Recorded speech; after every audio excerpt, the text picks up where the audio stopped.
Assalamualaikum warahmatullahi wabarakatuh. Perkenalkan, nama saya Serliri Gita Cayani, dan juga ada teman saya, Harunisa Ramadanti, Suci Wijayanti, Sabila Gita, dan Nurliza Melia. Di sini kami dari kelompok 3 akan mempresentasikan tentang perencanaan MPR Cafe Kebun Latte. Selanjutnya, saya akan menjelaskan sejarah dan tujuan kebun latte. Sejarah kebun latte didirikan oleh seseorang bernama Raffi Darmawan dengan dibantu oleh Pak Bagas selaku manajer dari kebun latte sendiri yang bertugas untuk membantu mengawasi serta melihat bagaimana cara dari kinerja serta pelayanan para karyawan kepada konsumen serta bagaimana kelancaran usaha yang terjadi pada kebun latte sendiri. Titik perusahaan kebun latte berdiri tepatnya sejak bulan September tahun 2019. Tepatnya berlokasi di Jalan Haji Jamat nomor 12, Ciater, Serpong, Tangerang Selatan. Kafe yang satu ini berbeda dengan kafe yang lainnya, di mana mereka mengusung konsep tempat nongkrong bertema outdoor dengan menyajikan pemandangan pepohonan yang dapat memberikan suatu sentuhan yang baru kepada publik ataupun masyarakat dari kafe kebanyakan. Sehingga dengan adanya nuansa pepohonan ini, tetapi tetap memikirkan tempat yang bernuansa kekinian agar dapat masuk ke ranah anak muda memberikan suatu kesan tersendiri bagi para pengunjungnya lain.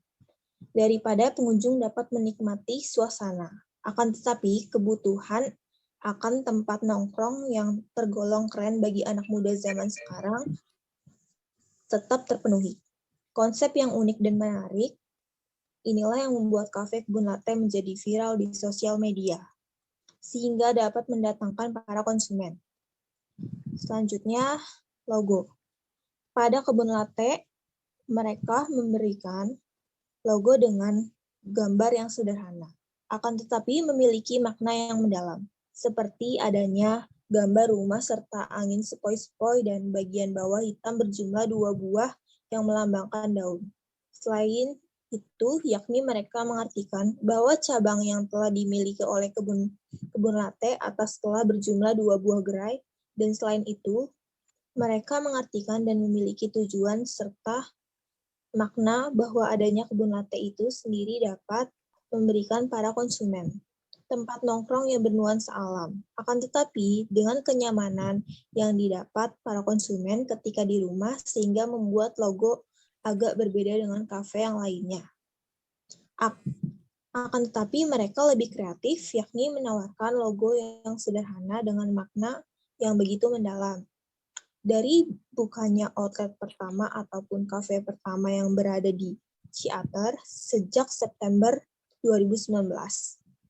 Kini kebun latte sudah berkembang menjadi 2 gerai ataupun cabang kedua terletak di Jalan Merdeka Karawaci. Analisa publik atau target sasaran. Segmentasi berdasarkan karakteristik konsumen, demografi, dan sosioekonomi.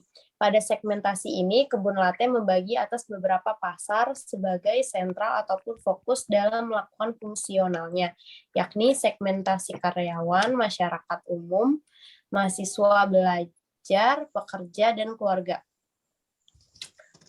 Psikografis. Pada segmentasi ini, kebun latte menentukan tempat beroperasinya ataupun berdirinya perusahaan dengan memilih kawasan sekitaran kota Jakarta dikarenakan yang merupakan sentral kota ataupun pusat kegiatan kota berlangsung. Akan tetapi, konsep yang dirancang ataupun dapat teraplikasikan dengan baik dikarenakan pusat kota memiliki lahan yang kurang untuk pepohonan ataupun penghijauan. Maka hal tersebut sangat relevan apabila konsep kafe hijau pada kebun latte dapat diterapkan. Segmentasi berdasarkan respon konsumen. Segmentasi manfaat adanya kebun latte memberikan angin segar terhadap para konsumen mendapatkan suatu tempat yang dapat merelaksasi mata dengan melihat suasana sekitar yang hijau. segmentasi pengguna dalam segmentasi pengguna pihak kebun atau membagi para konsumen atas beberapa kelompok di mana bukan berdasarkan tingkatan keseringan ataupun seberapa banyak konsumen berkunjung, akan tetapi jenis dari konsumen sendiri, baik dari keluarga hingga anak muda. Targeting setelah memasuki tahap evaluasi dengan berbagai hal yang telah terjadi, pihak Kebun Latte telah memutuskan bahwa mereka lebih terfokus terhadap segmentasi dari konsumen, yakni pada anak muda dan keluarga. Lalu yang terakhir,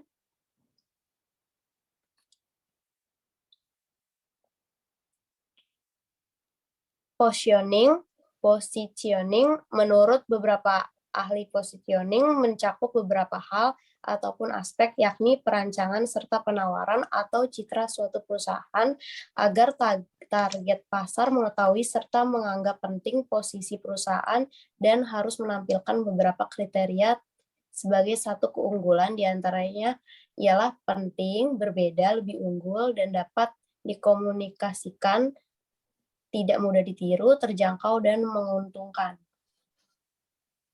Next. PES analysis. Analisis PES adalah analisis atau alat perencanaan strategis yang digunakan untuk mengevaluasi dampak dari faktor politik, ekonomi, sosial, dan teknologi terhadap suatu proyek. Analisis PES pada Kebun Latte terdapat politik. Pada unsur politik sendiri terhadap Kebun Latte tidak mengalami konflik sama sekali, akan tetapi hanya terjadi persaingan antara kafe pada umumnya, dengan mengandalkan konsep yang ditonjolkan pada masing-masing perusahaan, serta harga dari produk yang ditawarkan. Yang kedua, ada ekonomi. Semenjak kondisi pandemi yang melanda Indonesia, tentunya berimbas terhadap pendapatan dari Kebun Latte sendiri. Akan tetapi pada akhir-akhir ini sudah membaik dikarenakan adanya rasa bosan terhadap masyarakat yang terus-menerus berada di rumah dan adanya keinginan untuk mencari suasana baru serta tempat yang asri, menjadikan Kebun Latte merupakan tempat tinggal yang terbaik. Yang ketiga ada sosial. Unsur sosial pada Kebun Latte yakni memberikan suatu tempat ataupun wadah bagi tiap individu untuk melakukan suatu komunikasi sebagai penghubung antar individu yang saat ini memiliki kesibukan masing-masing. Dan yang terakhir itu teknologi. Kebun Latte memanfaatkan bidang teknologi dalam memasarkan ataupun mengiklankan produknya serta memberikan pelayanan pesan antar melalui aplikasi online dalam wujud pemanfaatan teknologi. Selanjutnya itu analisa SWOT pada Kebun Latte. Ada strength, kekuatan dari Kebun Latte sendiri menawarkan berbagai kemudahan serta konsep yang sangat berbeda dari kafe yang lainnya, sehingga adanya suatu treatment ataupun pelayanan yang lebih dari kafe kebanyakan. Yang kedua ada weakness, kelemahan dari segi Kebun Latte sendiri ialah masih memiliki cabang yang sedikit, sehingga kurang mampu untuk dijangkau oleh banyak pihak, serta pembayaran yang dapat dilakukan masih terbatas. Yang ketiga ada opportunities, peluang yang dimiliki Kebun Latte ini adalah dapat memperluas jangkauannya sampai ke kota-kota besar di Indonesia. Bukan hanya di Jakarta, karena adanya Kebun Latte, Indonesia ini dapat juga membantu membuka lapangan pekerjaan. Dan terakhir yaitu threats. Ancaman yang akan dihadapi Kebun Latte saat ini adalah munculnya pesaing baru dikarenakan konsep yang dibuat ataupun diterapkan cukup mudah untuk ditiru. Selanjutnya, market goal. Market goal yang ingin kami terapkan atau aplikasikan terhadap program dari marketing public relation merupakan landasan dari motivasi ataupun daya pecut yang lebih condong mengarah pada generasi milenial hingga generasi Z. Hal tersebut dipilih karena kami melihat minat serta daya tarik atas perusahaan yang bergerak dalam bidang kafe serta dominasi pengunjung yang singgah.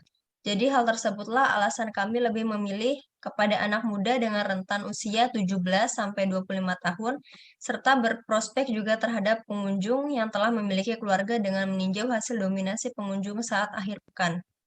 Selanjutnya yaitu rancangan MPR. Dari analisa terhadap konsep lingkungan hijau yang telah dilaksanakan oleh pihak kafe ini, nantinya pihak Kebun Latte dapat melaksanakan event mingguan ataupun acara di setiap minggunya dengan mengajak para konsumen untuk melihat proses penanaman tanaman atau proses pemanenan bahan baku, di mana konsep tersebut merupakan pengembangan dari menu weekend package di mana untuk lebih mengembangkan lagi Ditambah variasi dari tersebut menjadi Garden Family Package. Sasaran MPR bertujuan untuk meningkatkan motorik pengunjung yang berusia balita dan balita serta memperoleh hubungan keluarga dan dapat saling mengenal antar sesama pengunjung serta mempererat ikatan silaturahmi antara pihak kebun latte dengan pengunjung. Strategi MPR yaitu ada pull, push, dan pass. Pull dilakukan dengan mengadakan event kecil yang bertajuk press release pembukaan penawaran terbaru. Lalu ada push, yaitu dalam pelaksanaan rancangan program Grand Family Packet, di mana pihak kafe kebun latte yang berada pada dua outlet tersebut dalam menerapkan strategi pemasarannya, mereka memanfaatkan media sosial ataupun sosial media sebagai pemasaran utama dari program Green Family Package. PAS, yaitu press release dilakukan secara langsung oleh pemilik serta moderator yang membangun suasana acara agar tidak kaku dan rileks. Kemudian yaitu rekomendasi MPR.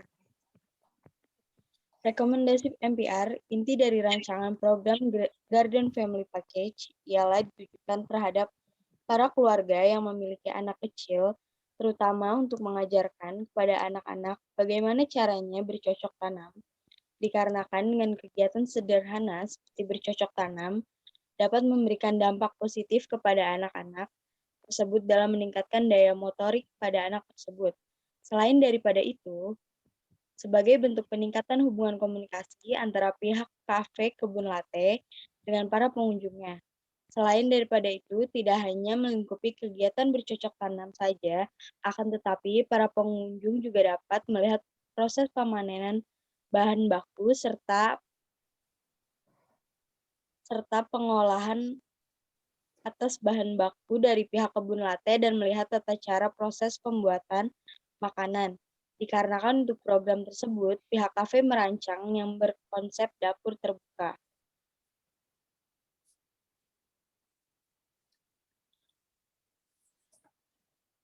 Latar belakang. Dalam rangka memperingati hari ulang tahun HUT kedua atau Twin Anniversary Cafe Kebun Latte pada Jumat 31 Desember 2021, mulai pukul 16.00 waktu Indonesia Barat, bertempat di Cafe Kebun Latte, Tangerang Selatan akan digelar kompetisi Indonesia Latte Art Championship 2021 atau ajang kreasi lukisan di atas segelas kopi. Dengan adanya event ini, lanjutannya kualitas seorang barista akan benar-benar teruji. Terlebih lagi, nanti akan ada sertifikasinya, dan kualitas seseorang barista akan memiliki nilai jual jika bekerja pada sebuah kafe.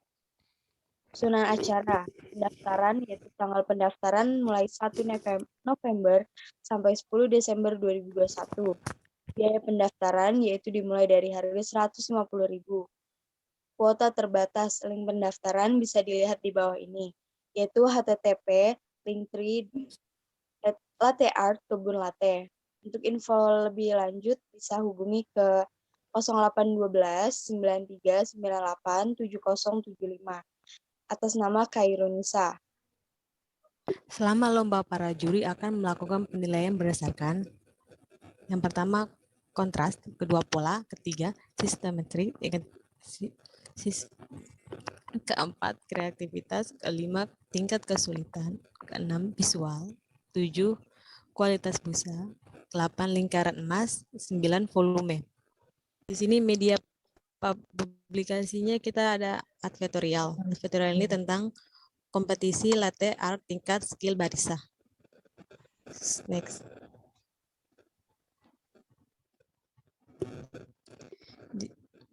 Media digital ini kita manfaatkan platform weblog yaitu http lomba latte art blogspot.com.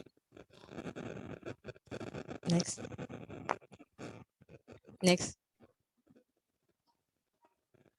Media konvensionalnya di sini ada poster dan brosur. Posternya tentang Indonesia Latte Art Campaign 2021. Di sini memperingati HUT Kebun Latte. Brosurnya kesimpulan. Kafe Kebun Latte merupakan kafe kekinian dengan menerapkan konsep ataupun gaya yang berbeda dari kafe kekinian lainnya, yang mana pendirinya sangat kreatif dalam melihat betapa pentingnya isu lingkaran saat ini, sehingga menerapkan tema kafe yang bergerak dalam bidang lingkungan, serta melihat adanya prospek dari tema kafe yang dijalankan, maka timbullah suatu rancangan ideal, yakni bernama Green Farm Beli Paket, yang mana rancangan tersebut diharapkan untuk dapat mengembangkan perusahaan atau kafe kebun latte, serta mengembangkan minat serta keinginan masyarakat untuk melakukan pelestarian penghijauan. Demikian akhir presentasi kami. Terima kasih atas perhatiannya. Kurang lebih mohon maaf. Wassalamualaikum warahmatullahi wabarakatuh.